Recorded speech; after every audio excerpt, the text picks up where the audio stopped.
এই তথ্যের জন্য আমরা আবার তোমার কাছে ফিরব। গোটা দেশে এই মুহূর্তে যা পরিস্থিতি, তাতে বিজেপি নেতৃত্বাধীন এনডিএ হালকা এগিয়ে রয়েছে, পিছন পেছন দৌড়চ্ছে ইন্ডিয়া জোট, খুব একটা পিছিয়ে নেই। যা পরিস্থিতি, একা 272-এর ম্যাজিক সংখ্যা বিজেপি ছুঁতে পারা কিন্তু প্রায় কঠিন বলেই মনে হচ্ছে। 245টা আসনে বিজেপি এগিয়ে আছে, অর্থাৎ ম্যাজিক ফিগার অনেকটাই দূর। এবং সব মিলিয়ে একটা জিনিস দেখা যাচ্ছে যে ছোট ছোট রাজনৈতিক দল, আঞ্চলিক রাজনৈতিক শক্তি, একমাত্র মমতা বন্দ্যোপাধ্যায় এবং স্ট্যালিন ছাড়া কেউই কিন্তু দাঁড়াতে পারছেন না। তামিলনাড়ুতে স্ট্যালিন, তারপর দেখা যাচ্ছে কেসিআর, তেলেঙ্গানায় নিশ্চিহ্ন হয়ে যাচ্ছেন, অন্ধ্রে জগনমোহন রেড্ডি, ওয়াইএসআর কংগ্রেস নিশ্চিহ্ন হয়ে যাচ্ছে। মহারাষ্ট্রের চিত্র এখন আমি পাইনি, মহারাষ্ট্রের চিত্র আসলে বলবো। হ্যাঁ, এবং কেরলে মহারাষ্ট্রের চিত্র, এনডিএ 20, ইন্ডিয়া 27, অর্থাৎ শরদ পাওয়ার, কংগ্রেস এবং উদ্ধব ঠাকরে 27। আমাকে একটু আরো ব্রেকআপটা দেখাও যে এখানে শরদ পাওয়ার কটা, উদ্ধব ঠাকরে কটা, এদিকে একনাথ শিন্ডে কটা, এদিকে বিজেপি কটা, এবং এদিকে অজিত পাওয়ার কথা। কেননা দুই দলের কাছে প্রতীক নেই, কিন্তু উদ্ধবের কাছেও প্রতীক নেই। বালা সাহেব ঠাকরের প্রতিষ্ঠা করা শিবসেনা ভেঙে দু টুকরো হয়ে গেছে। এনডিএ গতবারের তুলনায় প্রায় 10টি না আরো বেশি কম হবে মনে হচ্ছে, আরো বেশি কম আছে এনডিএ। অর্থাৎ মহারাষ্ট্রে কিন্তু ব্যাপকভাবে আসন কমছে। বিহার একবার দেখব, বিহারের চিত্র কিন্তু একবারও দেখিনি, একবার বিহারের চিত্র দেখব। বিহারের কি অবস্থা এই মুহূর্তে? পার্টি ওয়াইজ রেজাল্ট, বিজেপি 250টা এগিয়ে, কংগ্রেস 93টা এগিয়ে, সমাজবাদী পার্টি 29টা এগিয়ে, তৃণমূল কংগ্রেস 27টা এগিয়ে, ডিএমকে 20তে এগিয়ে, শিবসেনা 7, এনসিপি অর্থাৎ এনসিপি হচ্ছে শরদ পাওয়ারের এনসিপি 8টা এগিয়ে, উদ্ধব ঠাকরের এগিয়ে 9টি আসনে, টিডিপি এগিয়ে 14টি আসনে, জেডিইউ এগিয়ে 15টি আসনে, অর্থাৎ জনতা দল ইউনাইটেড এরা কিন্তু রয়েছে ইয়ের সাথে। আরজেডি কোথায়? আরজেডি দেখতে পাচ্ছি না। আরজেডি একবার দেখাও। আরজেডি কি আমরা পাবো না? আরজেডি দেখাও একবার। আরজেডি একটা আঞ্চলিক দল, আরজেডির অবস্থা কি? চন্দন আছেন আমার সাথে। চন্দন, আপনাদের কিছু একটা প্রশ্ন করব। পশ্চিমবঙ্গে আপনার, হ্যাঁ, এখানে আরজেডি 6টি আসনে এগিয়ে আছেন, অর্থাৎ বিহারে কিন্তু বিজেপি ভালো ফল করছে, আরজেডি কিন্তু বিহারে অত ভালো ফল করতে পারছে না। যতটা ভাবা গিয়েছিল যে বিহারে আরজেডি কংগ্রেস জোট বিরাট ভালো ফল করবে, সেই ফল কিন্তু আরজেডি কংগ্রেস জোটের হচ্ছে না। বিহারে কিন্তু খুব ভালো ফল করছে বিজেপি এবং নীতিশ কুমারের নেতৃত্বাধীন এনডিএ। আমি চন্দনের কাছে আসব। পশ্চিমবঙ্গে আপনারা নিশ্চিহ্ন হয়ে গেছেন, পশ্চিমবঙ্গে আপনাদের কোনো আসন নেই। এবার কেরল থেকেও আপনারা নিশ্চিহ্ন হতে চলেছেন, তার কারণ কেরলে আপনাদের সরকার আছে, পিনারাই বিজয়নের সরকার আছে, তা সত্ত্বেও কেরলে মাত্র 1টি আসনে আপনারা এগিয়ে আছেন। দেখুন বিশ্ববাবু, এখনো পর্যন্ত যা রেজাল্ট আমাদের সামনে এসছে তাতে 3 থেকে 4 রাউন্ড গণনা হয়েছে, এখনো বিস্তর বাকি আছে। ফলে এখনই এরকম আপনার এক্সিট পোলের মতো আশঙ্কা করার কিছু নেই। কারণ আপনি যে কলেজে পড়তেন ওই কলেজের দূরেই হেদুয়া পার্কের তলায় একজন টিয়া পাখি নিয়ে বসতেন, নিশ্চয়ই মনে পড়ে। তো অনেকটা খানিকটা ওই রকমই হচ্ছে আর কি ব্যাপারটা। ফলে এই মুহূর্তে আপনি যে কমেন্ট করলেন ওই টিয়া পাখি আলার মতো আমি ওটাই বিশ্বাস করছি না। এলডিএফ এর রেজাল্ট নিশ্চিতভাবে ইউডিএফ এর বেশি হবে, কারণ এর আগের 2004-এর নির্বাচন, তার আগের লোকসভা নির্বাচনগুলো আমরা দেখেছি যে এরকম ধরনের রেজাল্ট কেরালাতে হয়। এবং পশ্চিমবাংলায় যে সিটটার মধ্যে এখনো পর্যন্ত এগিয়ে পিছিয়ে আগু পিছু চলছে মুর্শিদাবাদে, এখনো বেশ কিছু রাউন্ডের গণনা বাকি আছে। ফলে দেখা যাক শেষ অবধি কে দাঁড়ায়। চন্দনবাবুকে আমি অনুরোধ করবো এবং আমার পিসিআরকে বলো চন্দনবাবুকে সন্ধে অবধি রেখে দেওয়ার জন্য, কারণ সন্ধে অবধি আমি চন্দনবাবুর দেখবো। তার কারণ আমি রেখে দেবো, তার কারণ আমি দেখতে চাই চন্দনবাবু সন্ধেবেলায় একই কথা বলেন কিনা। তার কারণ আমরা যার অভিজ্ঞতা থেকে বলছি যে যা পরিস্থিতি হচ্ছে কেরলে কিন্তু আপনাদের অবস্থা খুব ভালো নয়। আমি দেখবো উত্তরপ্রদেশে এনডিএ 42টি আসনে এগিয়ে, ইন্ডিয়া 37টি আসনে এগিয়ে, অসম্ভব ভালো রেজাল্ট করতে চলেছে অখিলেশ যাদব এবং কংগ্রেস নেতৃত্বাধীন ইন্ডিয়া জোট। বিএসপি হাওয়া হয়ে যাচ্ছে। মায়াবতী, আমি যেটা বলছিলাম, মায়াবতী 0, 20% ভোট ছিল, দলিত ভোট ছিল, 10টি সিট ছিল লাস্ট লোকসভা নির্বাচনে। মায়াবতী 0 হয়ে যাচ্ছেন এবং মায়াবতী রাজনীতি শেষ, অলমোস্ট শেষ। Bihar BJP 34, RJD 6। নীতিশ কুমার কত একবার দেখাও। নীতিশ বিজেপি জোট, এর মধ্যে নীতিশের ব্রেকআপটা দাও, নীতিশের ব্রেকআপটা দাও, নীতিশের ইয়েটা দাও। আমি বিজেপি প্লাস অর্থাৎ বিজেপি নীতিশ মিলে 34, কিন্তু নীতিশ কত, নীতিশ কুমার একা কত?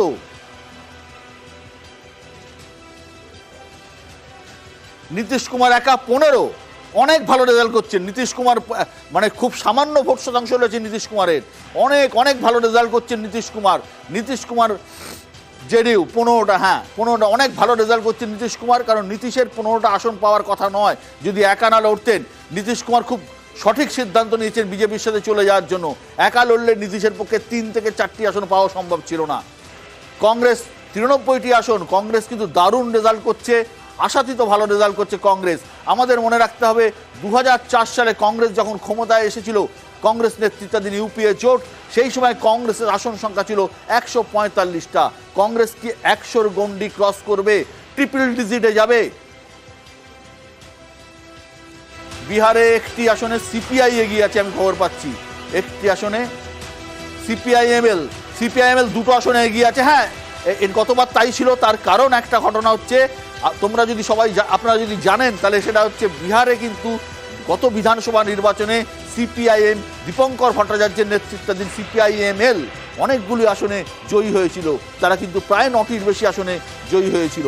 অর্থাৎ পশ্চিমবঙ্গে মমতা বন্দ্যোপাধ্যায় এবং তামিলনাড়ুতে স্ট্যালিন এবং কিছুটা নীতিশ কুমার ছাড়া অলমোস্ট, মধ্যপ্রদেশ আসবো, মধ্যপ্রদেশে 29টা সিটে গিয়ে বিজেপি। অর্থাৎ এখানে কিন্তু সরকার বদলের পরেও, মুখ্যমন্ত্রী বদলের পরেও কিন্তু এখানে কোনো এফেক্ট নেই। শিবরাজ সিং চৌহান তিনি প্রাক্তন হয়ে গেছেন, কিন্তু মধ্যপ্রদেশে বিজেপি এগিয়ে রয়েছে। গতবার কংগ্রেস একটি আসন পেয়েছিল ছিন্দওয়াড়া থেকে জয়ী হয়েছিলেন নকুল নাথ, কমলনাথের ছেলে, প্রাক্তন মুখ্যমন্ত্রী, কিন্তু সে আসনও কিন্তু কংগ্রেস এবারে পাচ্ছে বলে মনে হয় না।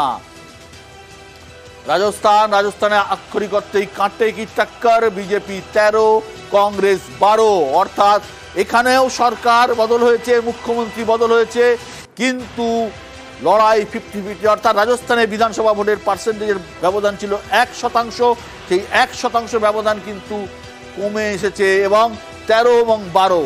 বিজেপি গতবার 25টায় সিট ছিল গত নির্বাচনে। হিন্দি হার্টল্যান্ড একবার পুরোটা দেখাও। Hindi heartland Chhattisgarh BJP 9, Congress 2। Chhattisgarh BJP 9। এখানে আদিবাসী ভোট কিন্তু কংগ্রেসের কাছ থেকে সরে গেছে। এবার বিজেপি কিন্তু ছত্তিশগড়ে ভালো রেজাল্ট করছে। Delhi BJP 1, India 1। ইন্ডিয়া 1 কে কংগ্রেস না আপ, এটা আমাকে জানাতে হবে। ইন্ডিয়া কংগ্রেস না আপ? চাঁদনি চকে কংগ্রেস। আচ্ছা, চাঁদনি চক কেন্দ্রে কংগ্রেস একটি সিটে এগিয়ে রয়েছে, বিজেপি 6টি। অর্থাৎ আপ কিন্তু কিছু করতে পারছে না। পাঞ্জাব দেখাও একবার, পাঞ্জাব কি অবস্থা? পাঞ্জাব আপ 3, কংগ্রেস 6, শিরোমণি অকালি দল 2 এবং বিজেপির অবস্থা 6। এখানে এটাই হওয়ার ছিল, এটাই হচ্ছে। অর্থাৎ এখানে আপ এবং কংগ্রেসের মধ্যে সরাসরি লড়াই। হরিয়ানাতে সরকার সংখ্যালঘু হয়ে গেছে, তার এফেক্ট কিন্তু এখানে দেখতে পাচ্ছি। বিজেপি 4টে, কংগ্রেস 5টা, আপ 1টা। অলরেডি হরিয়ানায় সরকার সংখ্যালঘু, 3 জন নির্দল সমর্থন তুলে নিয়েছেন। হার্টল্যান্ডে Hindi heartland. Jammu Kashmir BJP 2, India 2। অর্থাৎ বিজেপি 2টি আসন জম্মু থেকে পাবে, সেটা আমরা আলোচনা করছিলাম। 2 প্রাক্তন মুখ্যমন্ত্রী পিছিয়ে আছেন, মেহবুবা মুফতি, ওমর আবদুল্লাহ, দুজনেই পিছিয়ে আছেন। ইন্ডিয়ার 2টি আসন, অর্থাৎ ভ্যালি থেকে 2টি আসন। লাদাখ সম্ভবত আদার্সের দিকে যাচ্ছে। আসামের অবস্থা দেখব, আসামের অবস্থা দেখব। 14টি seat, Congress 4, BJP 10। Congress 4, BJP 10টি সিটে এগিয়ে রয়েছে আসামে। ওড়িশাটা একবার দেখাও। ওড়িশার চিত্রটা অনেক দেখতে পাচ্ছি না। ওড়িশার চিত্রটা একবার দেখাও, গোটা ওড়িশার চিত্র একবার দেখাও। BJD 2, BJP 18। দুর্দান্ত ফল করছে বিজেপি ওড়িশাতে, দুর্দান্ত ফল করছে। কিন্তু আমাকে প্লিজ একবার জানাও, আমাকে দেখাও যে ওড়িশাতে একই সঙ্গে বিধানসভা নির্বাচন হচ্ছে, তাহলে এর এফেক্ট কি বিধানসভাতে গিয়েও পড়ছে? বিধানসভার কি হচ্ছে, বিধানসভার কাউন্টিং এর কি রেজাল্ট? BJD 2, BJP 18। বিধানসভা নির্বাচনের এর প্রভাব কি? বিধানসভা, প্লিজ প্লিজ আমাকে দেখাবে 64টি কার?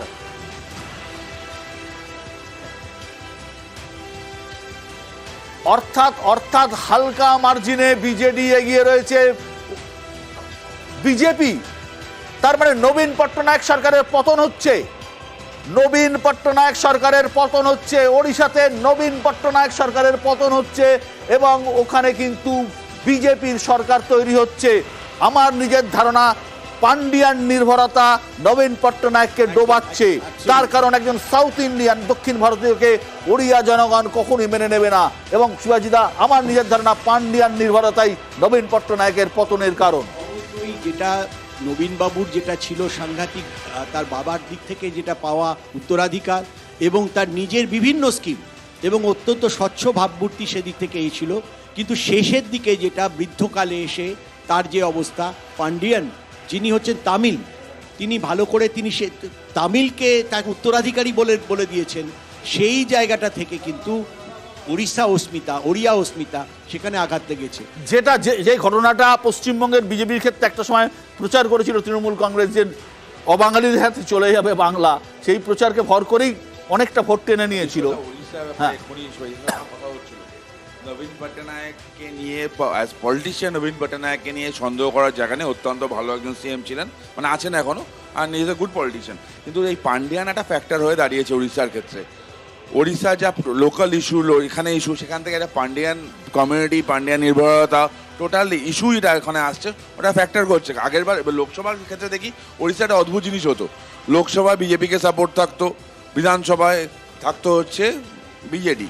কিন্তু এখানে এইবার সিচুয়েশনটা পাল্টাচ্ছে, পুরো দেশে ন্যারেটিভটা চেঞ্জ হচ্ছে আস্তে আস্তে। এই ব্যাপারটা মানুষ মানে চেঞ্জ করতে চাইছে, যেটা বেটার গভর্নমেন্ট, বেটার জায়গা, বেটার পজিশন। আমরা একটু ব্রেকআপটা কি পেতে পারি ওড়িশাতে বিধানসভাতে কি রকম ব্রেকআপটা? আর একটি বিধানসভা এখনো পর্যন্ত যে খবর আসছে, 64টি সিট বিজেপি এগিয়ে আছে এবং 42-43টা সিটে এগিয়ে রয়েছে বিজেডি এবং 12 থেকে 14টা সিটে এগিয়ে রয়েছে কংগ্রেস। অর্থাৎ নবীন পট্টনায়কের সরকার পতন শুধুমাত্র সময়ের অপেক্ষা। আর একটা জায়গায় সরকার একদম পতন হচ্ছে, সময়ের অপেক্ষা আমি বলবো না, অলমোস্ট পতন হয়ে গেছে, যেটা অন্ধ্রপ্রদেশে জগনমোহন রেড্ডি আর ক্ষমতায় আসছেন না। অন্ধ্রপ্রদেশে সরকার গড়ছেন, ওখানেও বিধানসভা নির্বাচন হচ্ছে, চন্দ্রবাবু নাইডুর নেতৃত্বাধীন এনডিএ, অর্থাৎ চন্দ্রবাবু বিজেপি জোট অন্ধ্রপ্রদেশে সরকার তৈরি করছে। অবশ্যই বিশ্ব, যেটা আমরা আগের দিনও বলেছিলাম, অন্ধ্রপ্রদেশ এবং তেলেঙ্গানা এই দুটোতেই বিজেপি, কারণ অন্যদিকে বিআরএস এর যে ভোটটা ছিল, চন্দ্রশেখর রাওয়ের যে ভোটটা ছিল, সেই ভোটটাও কিন্তু সাংঘাতিক ডিক্রিজ করবে। হয়তো কোনো আসনই পাবেন না, আমরা জানি না ব্রেকআপটা কি আছে এক্ষুনি। কিন্তু সেখানে কংগ্রেস এবং বিজেপি দুজনের মধ্যেই একটা ইকুইলিব্রিয়াম থাকার সম্ভাবনা আছে কংগ্রেস বিজেপির মধ্যে। এবং এমআইএম যেটা ওয়াসির যে আসনগুলি, সেখানেও একটা 2-3টে আসন। হ্যাঁ, এই বিজেপির একটা অদ্ভুত ধরনের স্ট্র্যাটেজি হচ্ছে বিজেডির ক্ষেত্রে, ওড়িশাতেও যা, আপনি অন্ধ্রপ্রদেশেও দেখবেন তাই, যে প্রথমে ছুঁচ হয়ে ঢোকে, তারপর ফাল হয়ে বেরোয়, যাদের সঙ্গে অ্যালায়েন্স করে পরে তাদেরকেই উল্টে দেয়। ঠিক বিহারে যেরকম হয়েছে, বিহারে জাত গণনাটা শেষ হয়ে গেল যখন ইন্ডিয়ার সঙ্গে ছিলেন, জাত গণনা যেই হয়ে গেল, জাত গণনার পরেই নীতিশ কুমার গিয়ে পাল্টি করে বিজেপির সঙ্গে চলে গেলেন। আজকে বিজেপি জাত গণনার ভিত্তিতে ক্যান্ডিডেট দাঁড় করিয়ে তার ফলাফলটা নিয়ে যাচ্ছে। সেই জন্য রিজিওনাল পার্টিগুলো ভবিষ্যতে আর বিজেপিকে বিশ্বাস করবে না, নিজেদের বামফ্রন্ট জাতীয় দল ছিল না, বামফ্রন্ট তো ন্যাশনাল পার্টি ছিল, মানে সিপিএম কেরলে শেষ, এত কথা বলে বলে একমাত্র আমাদের শাখা ছিল না, খালি কেরাল ছাড়া কোনো শাখা নেই। এত বড় বড় কথা বলা যায় কোথায়? এখন শুধুমাত্র সিপিএম নিয়ে আলোচনা তো এখানে তো। এক মিনিট বলছি, বিহারটা জানতে চাইছি, বিহারের অবস্থাটা জানি। বিহারের অবস্থান এনডিএ অনেক ভালো রেজাল্ট করছে। নীতিশ কুমার এবং বিজেপির জোট 33টা আসনে এগিয়ে আছে, আরজেডি কংগ্রেস 7টি আসনে। বিহারে কিন্তু যথেষ্ট ভালো ফল করছে এনডিএ এবং নীতিশ কুমার অত্যন্ত সুকৌশলে দুর্দান্ত সিদ্ধান্ত নিয়েছেন। উনি একা লড়লে বা ইন্ডিয়ার সাথে গেলে 3টি আসনও পেতেন না, সেখানে 15টি আসনে কিন্তু নীতিশ কুমার এগিয়ে রয়েছেন। সুকান্ত, ছটা গেইন করছে। এটা কিন্তু বাস্তব, কারণ তুমি যেটা বললে, যদি এটা হতো যে শুধুমাত্র নীতিশ কুমার একা লড়তেন, তাহলে কিন্তু ওই 3-4 কেন 6টা আসনে বেশি পেতেন না। এটা কিন্তু একটা মাস্টার স্ট্রোক এই কারণে যে উনি কিন্তু যেটা আবহটা বুঝতে পেরেছিলেন যে ওখানে তেজস্বী যাদবের যে যতটা প্রচার ছিল ততটা কিন্তু মানুষের সঙ্গে যোগ ছিল না। বহু সভাস্থলে দেখা গেছে তেজস্বী যাদবের কিন্তু মানুষ হয়নি, যেটা কিন্তু ঘটনা। এবং তৃণমূল স্তরে বিহারে কিন্তু অনেক বেশি কিন্তু নীতিশ কুমার জুড়ে আছেন, কারণ এই কারণে যে বিষয়গুলো কিন্তু বিহারে খুব গুরুত্বপূর্ণ বিষয়টা, যেমন ইলেকট্রিসিটি বিল, সেক্ষেত্রে কিন্তু অনেকটা অনলাইন করে দেওয়া হয়েছে। অনেক কিছু বিহারের এখন দ্বারভাঙ্গা থেকে শুরু করে তুমি কাটিহার, বহু জায়গায় রাস্তাঘাট অনেক উন্নত, যেগুলো একসময় গর্ত ছিল। তো সুতরাং বিকাশ পুরুষ নীতিশ কুমার আমার মনে হয় এই মাস্টার স্ট্রোক খেলে এই 33টাই পাওয়ার কথা ছিল। আমি পশ্চিমবঙ্গের চিত্র একবার দেখাবো। গোটা পশ্চিমবঙ্গের চিত্রটা এই মুহূর্তে কি আছে। গোটা পশ্চিমবঙ্গের চিত্র এই মুহূর্তে তৃণমূল কংগ্রেস 28টি আসনে এগিয়ে, বিজেপি 13টি আসনে এগিয়ে, কংগ্রেস 1টি আসনে এগিয়ে। একটি একটি করে সিটে যাব প্লিজ, একটি একটি করে সিটে যাব। দেখাও একটা একটা করে সিট। একদম উত্তরবঙ্গ থেকে শুরু করা যায় কি? আলিপুরদুয়ার এগিয়ে রয়েছেন মনোজ টিগ্গা, বিজেপির মনোজ টিগ্গা আলিপুরদুয়ারে এগিয়ে রয়েছেন। এই মুহূর্তে লেটেস্ট আপডেট, আলিপুরদুয়ারে এগিয়ে মনোজ টিগ্গা। কোচবিহারে এগিয়ে জগদীশ চন্দ্র বসুনিয়া, নিশীথ প্রামাণিক পিছিয়ে রয়েছেন। কেন্দ্রীয় স্বরাষ্ট্র প্রতিমন্ত্রী নিশীথ প্রামাণিক পিছিয়ে রয়েছেন। কোচবিহারে এগিয়ে জগদীশ চন্দ্র বসুনিয়া। জলপাইগুড়িতে এগিয়ে জয়ন্ত কুমার রায়, বিদায়ী সাংসদ, আগেরবারও সাংসদ ছিলেন। বিজেপির জয়ন্ত কুমার রায় কোচবিহারে এগিয়ে রয়েছেন। দার্জিলিং দেখাও। বালুরঘাটে এগিয়ে রয়েছেন বিপ্লব মিত্র। একটু আগে সুকান্ত মজুমদার এগিয়েছিলেন, এখন বিপ্লব মিত্র এগিয়ে গেছেন। অর্থাৎ হাড্ডাহাড্ডি লড়াই হচ্ছে বালুরঘাটে। বিজেপি রাজ্য সভাপতি সুকান্ত মজুমদার পিছিয়ে রয়েছেন বালুরঘাটে। দার্জিলিং দেখাও। মালদা উত্তরে খগেন মুর্মু বিজেপির এগিয়ে আছেন। মালদা উত্তরে বিজেপির খগেন মুর্মু এগিয়ে রয়েছেন। মালদা উত্তরে গতবার তিনি সাংসদ ছিলেন। দার্জিলিংয়ে রাজু বিস্তা এগিয়ে রয়েছেন। দার্জিলিংয়ে বিজেপির রাজু বিস্তা এগিয়ে রয়েছেন। রায়গঞ্জ দেখাও। রাজু বিস্তা এগিয়ে রয়েছেন দার্জিলিংয়ে। মালদা দক্ষিণে শিরূপা মিত্র চৌধুরী এগিয়ে গেছেন। শিরূপা মিত্র চৌধুরী এগিয়ে গেছেন। এখানে আমার ধারণা শাহনাজের সাথে প্রতিদ্বন্দ্বিতা হচ্ছে না, এখানে মেন লড়াই হচ্ছে শিরূপার সাথে ঈশা খান চৌধুরীর। রায়গঞ্জ দেখাও। রায়গঞ্জে কৃষ্ণ কল্যাণী পিছিয়ে আছেন, এগিয়ে কার্তিক চন্দ্র পাল, বিজেপির কার্তিক পাল রায়গঞ্জে এগিয়ে। মুর্শিদাবাদ জেলায় এসো। বহরমপুর দেখাও। বহরমপুর মুর্শিদাবাদ দেখাও। মুর্শিদাবাদ জেলায় এসো। বহরমপুর মুর্শিদাবাদ দেখাও। বহরমপুর মুর্শিদাবাদে এগিয়ে রয়েছেন আবু তাহের খান, পিছিয়ে মোহাম্মদ সেলিম, গৌরীশঙ্কর ঘোষ। বহরমপুর কেন্দ্র দেখাও। বহরমপুর কেন্দ্রে এগিয়ে ইউসুফ পাঠান, অধীর চৌধুরী পিছিয়ে, নির্মল কুমার সাহা পিছিয়ে। এর আগে হাড্ডাহাড্ডি লড়াই ছিল। এই মুহূর্তে বহরমপুরে আমাদের প্রতিনিধি উজ্জ্বল রয়েছে। উজ্জ্বল, বহরমপুরের চিত্রটা কি? ইন্দ্রপতন হতে চলেছে কি বহরমপুরে?